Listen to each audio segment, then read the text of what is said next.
Изминатава недела бевме сведоци на едно неконтролирано и нервозно однесување на граначалникот Талевски со неговите изјави со кои ги навреде битолчани и новинарите. Зборуваме се измени на дополнување на Како резултат на тоа, согласно член 29 од Деловникот за работа на Советот на општина Битола, предлагаме на дневен ред да се стави следната точка.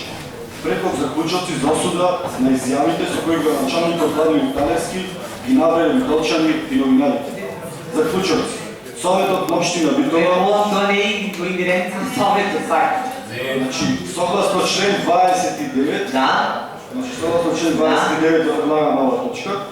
Согласно член 29 во ингеренција на работата на Советот. Советот нема ингеренција на градоначалникот од оваква смислови и да се кажа.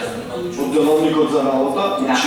Деловникот за работа. Ако председател ќе молам, ако може да ја прочитам заклучоци, да ги прочитам. Може предлагам од тебе, го земаме. Значи, заклучоци, Советот на општина Битола ги осудува изјавите со кои градоначалникот Владимир Талевски ги навреде битолчани, а беа дадени од негова страна пред и по одржувањето на протестот организиран на 27 мај 2015 од Граѓанското здружение за нас се работи. Втор заклучок, Советот на општина Битола ја осудува изјавата со која градоначалникот Владимир Талевски ги навреде новинарите и истовремено им држеше лекции, што е типично за решенски држави, а беше дадена на негова страна на 2.6.2015 година, и Советот на општина Битола бара градоначалникот Владимир Талевски јавно да им се извини на битолчани и на новинарите за навредите кои го патриумни.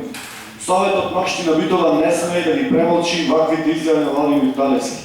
Советот на општина Битола не смее да биде нем наблюдувач и Советот на општина Битола мора да застане во одбрана на граѓаните на Битола, мора да застане во одбрана на новинарите со цел на никој политичар повеќе во иднина да не му текне, да навредува, да омаловажува и да ни држи лекции. Поради овие причини и оваа цел ја предлагам ова точка да мине на дневен ред. Добро. Дали има некој друг?